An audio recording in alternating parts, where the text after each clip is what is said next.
Assalamualaikum warahmatullahi wabarakatuh. Salam Pramuka. Perkenalkan, nama saya Naufal Hilmi Fathul Ihsan dari kelas 10 IPA 4. Di sini saya akan menyampaikan pendapat saya mengenai persebaran virus corona atau COVID-19 yang semakin hari semakin meningkat dan upaya saya sebagai generasi muda untuk mencegahnya.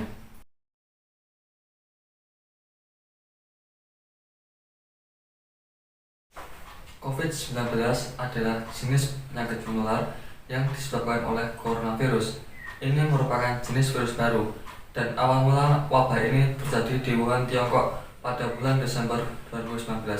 Kemudian COVID-19 ini mulai menyebar dengan cepat ke berbagai negara di dunia dan WHO pun menetapkan wabah ini sebagai pandemi. COVID-19 ini mulai menyebar ke Indonesia pada tanggal 2 Maret 2020, di mana ada 2 warga asal Depok, Jawa Barat yang terinfeksi. Hari demi hari, grafik COVID-19 semakin naik. Pasien positif corona semakin bertambah. Di bulan April ini, dalam satu hari, pasien positif corona bisa bertambah kurang lebih 100 orang yang terjangkit.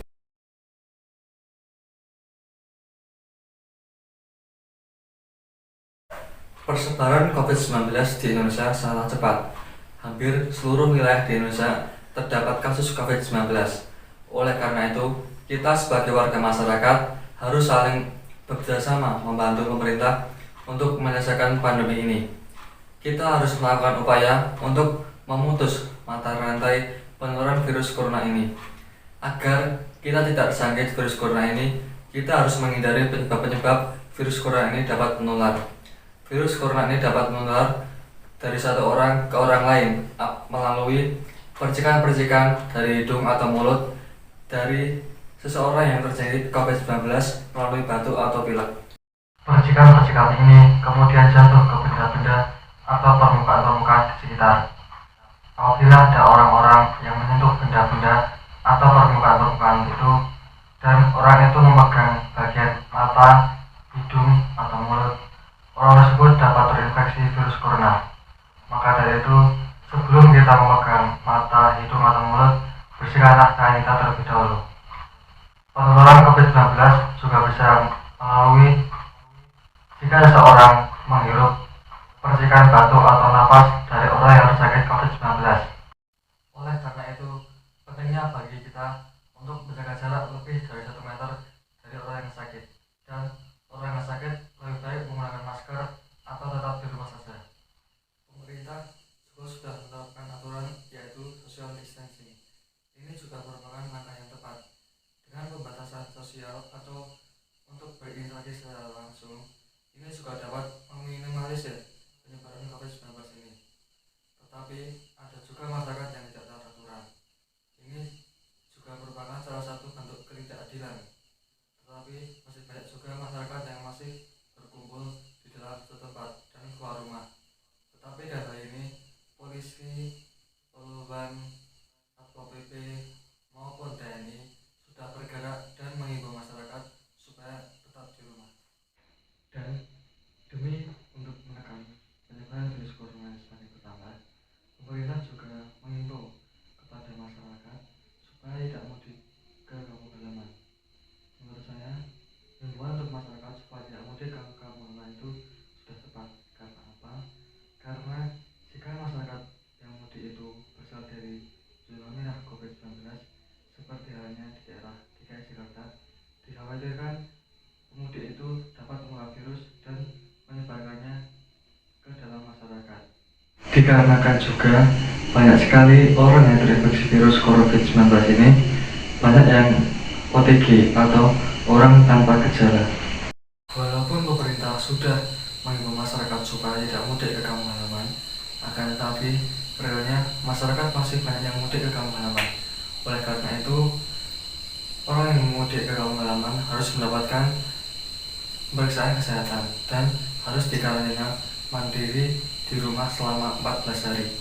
Apabila masyarakat tersebut mengalami gejala COVID-19, segeralah hubungi layanan kesehatan melalui daring via WA, SMS, atau telepon. Jangan datang langsung ke layanan kesehatan. Karena apa? Karena jika kalian datang langsung ke layanan kesehatan, dapat menyebabkan penyebaran virus corona ini semakin meluas.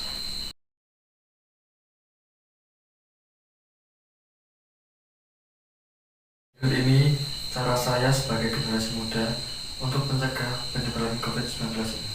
1. Rajin untuk mencuci tangan. Sesering mungkin kalian harus mencuci tangan, karena cuci tangan bisa membunuh kuman yang menempel di tangan Anda. Lebih baik jika setiap 20 detik sekali. Cuci tangan ketika kalian sebelum makan atau sudah makan, setelah kalian berpergian dari jauh, dan atau ketika kalian melakukan aktivitas-aktivitas yang lain. Cuci tanganlah menggunakan air yang mengalir atau dengan sabun.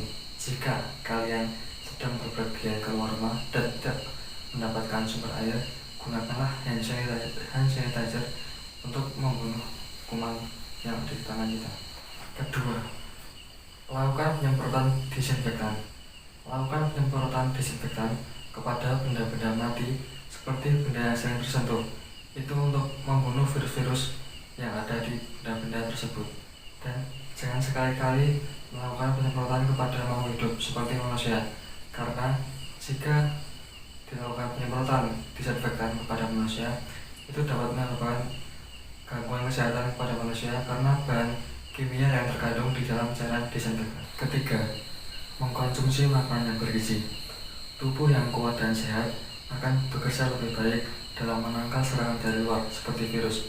Pastikan Anda selalu mengkonsumsi makanan yang bergizi, dan pastikan juga penuhi asupan mineral Anda dengan cara meminum 8 gelas air per hari. 4. Olahraga dan istirahat yang cukup. Olahraga terbukti memberikan efek yang positif bagi tubuh manusia, yaitu dapat meningkatkan daya tahan tubuh manusia supaya tidak mudah terserang penyakit. Dengan contoh hal yang kecil seperti jogging, itu bisa dilakukan secara rutin, tapi Anda juga harus pastikan istirahat yang cukup supaya kinerja tubuh Anda lebih sempurna. Dan yang terakhir adalah jangan panik dan menghindari stres. Di saat yang genting seperti ini, kita harus tetap tenang dan menghindari stres. Kenapa? Saat stres, imun di dalam tubuh kita akan menurun dan tubuh akan cenderung terserang penyakit. Oleh karena itu, kita harus selalu berpikiran positif dan jangan biarkan panik menyerang. Demikian hal-hal yang dapat saya sampaikan. Kurang lebihnya saya mohon maaf. Tetap semangat, jaga kesehatan, dan taati aturan pemerintah. Perempuan semacam pasti bisa. Terima kasih. Wassalamualaikum warahmatullahi wabarakatuh.